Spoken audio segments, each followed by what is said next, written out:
Halo semuanya, selamat datang di channel Isme TV New lagi. Jadi di video kali ini aku mau ngasih kalian tips. Jadi pengalaman hamil setelah mengalami 2 kali keguguran.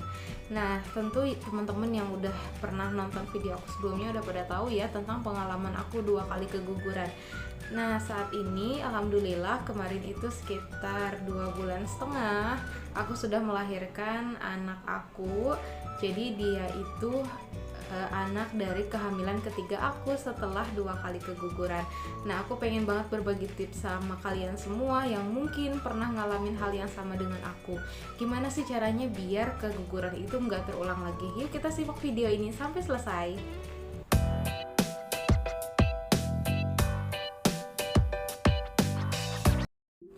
Oke, untuk tips yang pertama, pastikan ketika kalian mau mencoba untuk melakukan program kehamilan, kalian memastikan bahwa rahim kalian harus beristirahat.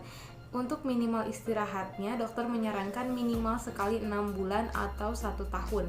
Tetapi kebetulan sekali kalau aku ini pengen maksimal banget, sehingga aku mengikuti anjuran tips yang kedua juga, yaitu melakukan cek laboratorium, yaitu untuk memastikan apa sih penyebab dari keguguran aku.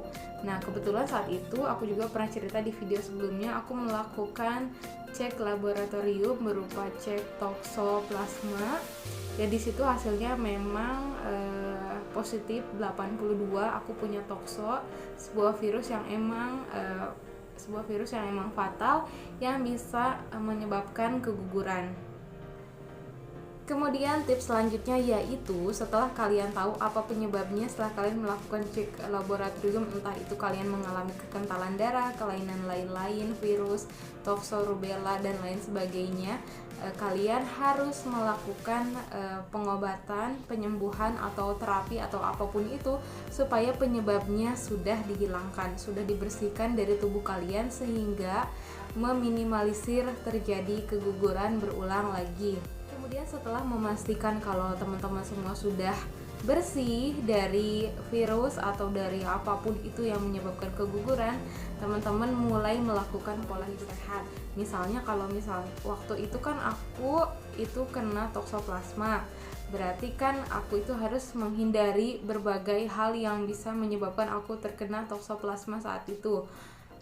Misalnya aku menghindari yang namanya deket-deket sama kucing yang tidak dijaga kebersihannya, yang tidak pasti kesehatannya, yang bisa menularkan virus toksoplasma tersebut. Karena kalau kucing itu virus tokso datang dari kotorannya dan kita nggak bisa memastikan kucing ini ada toksonya atau enggak. Jadi untuk berjaga-jaga alangkah lebih baiknya kita untuk stop dulu deket-deket sama yang namanya kucing. Nah, buat yang pelihara kucing mungkin bisa melakukan check up ke dokter untuk kucingnya untuk memastikan kalau kucing teman-teman semua sehat, tidak mengandung tokso di kotorannya. Kemudian selain itu toksoplasma juga bukan berasal hanya dari kucing aja, bisa dari sayur-sayuran yang mentah. Jadi saat itu aku menghindari makan sayuran mentah yang seperti lalap-lalapan. Jadi untuk orang yang menghindari tokso itu, teman-teman harus menghindari yang namanya makan sayuran mentah. Kemudian sayurnya pun harus dicuci dengan bersih. Pokoknya teman-teman harus menghindari makan namanya lalap-lalapan ya. Untuk orang yang sedang melakukan program kehamilan, disarankan banget untuk makan makanan sayur yang dimasak dengan matang. Selain itu, nggak hanya sayur aja nih, ada beberapa hal yang bisa menyebabkan penularan toksoplasma itu terjadi. Misalnya telur yang setengah matang, daging yang kurang matang, dan lain sebagainya. Atau misalnya teman-teman yang senang berkebun atau membersihkan halaman, biasanya kan di tanah itu mengandung toksoplasma juga. Jadi teman-teman harus misalnya pakai sarung tangan, atau setelah berkebun itu teman-teman harus mencuci tangan dengan bersih. Jangan sampai masih ada kotoran virus tokso itu masih ada, terus teman-teman makan dan akhirnya virus tokso itu yang dari tanah itu masuk ke dalam tubuh. Pokoknya harus dihindari banget selama teman-teman melakukan program kehamilan, apalagi teman-teman udah punya riwayat keguguran sampai berulang kayak aku. Next, kemudian tips selanjutnya dari aku, selain cek laboratorium, menjaga kesehatan, menjaga makanan yang kita makan, teman-teman juga harus mengkonsumsi vitamin atau obat-obatan yang mendukung untuk kelancaran program hamil. Nah, jadi saat mulai program hamil itu aku emang mengkonsumsi yang namanya Ovacare. Jadi Ovacare itu emang diresepin dari dokter spesialis kandungan aku untuk minum itu, katanya untuk termasuk salah satu manfaatnya bisa menyuburkan rahim juga. Jadi sel indung telur itu kalau nggak salah jadi subur atau jadi gimana, jadi rahim juga siap. Nah, setelah itu aku lanjut juga minum Folavit karena dokter aku juga menyarankan aku untuk konsumsi asam folat. Kalau asam folat itu kan untuk pembentukan sel darah merah. Nah, itu juga mendukung untuk persiapan kehamilan seperti asam folat. Selain itu juga aku rutin mengkonsumsi FRE. Jadi vitamin E itu juga bagus katanya untuk persiapan program hamil. Kemudian selanjutnya teman-teman bisa juga melakukan tips selanjutnya ya. Teman-teman bisa melakukan hubungan suami istri berdasarkan kalender masa subur.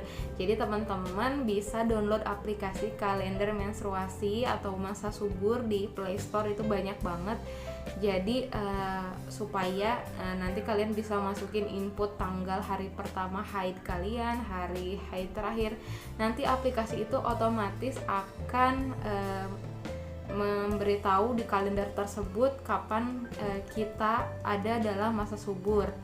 Nah, alangkah baiknya kita melakukan hubungan suami istri itu di masa subur agar kemungkinannya lebih tinggi atau peluangnya lebih tinggi untuk hamil. Nah, kemudian untuk program hamil tips selanjutnya juga teman-teman harus memastikan haid kalian siklusnya masih dalam siklus tahap yang normal atau wajar. Jadi pastikan kalau siklus haid kalian itu teratur. Misalnya kalau siklus haid kalian gak teratur, itu biasanya emang susah banget ya buat hamil. Peluang hamilnya mungkin emang kecil. Nah, dari situ kalau misalnya aku ngalamin yang namanya siklus haidnya lumayan panjang, bisa 2 bulan, biasanya aku rutin mengkonsumsi Mustika Dara dari produk dari HNI gitu. Jadi produk itu emang bikin haid kita lancar. Aku bukan promo ya, tapi ini berdasarkan pengalaman aku aja.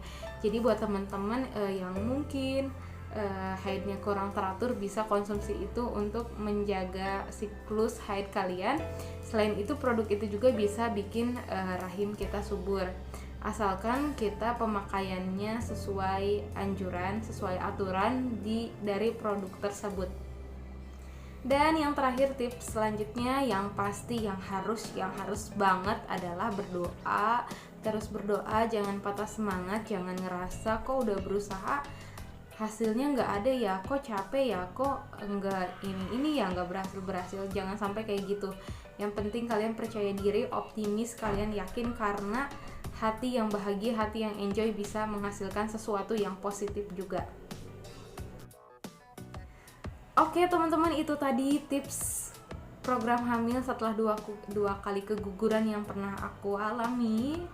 Alhamdulillah saat ini bayi aku newborn, dia belum sampai 3 bulan. Alhamdulillah dia sehat, sempurna, nggak ada kekurangan satu apapun. Buat teman-teman yang lagi berusaha berjuang, aku doain buat bunda-bunda semua di seluruh dunia ini, mudah-mudahan bisa mendapatkan hasil yang terbaik dari apa yang kalian usahakan, dari apa yang kalian berdoa, agar kalian juga bisa merasakan kebahagiaan yang aku saat ini rasakan. Oke teman-teman, terima kasih udah nonton video ini. Semoga video ini bermanfaat ya buat teman-teman semua.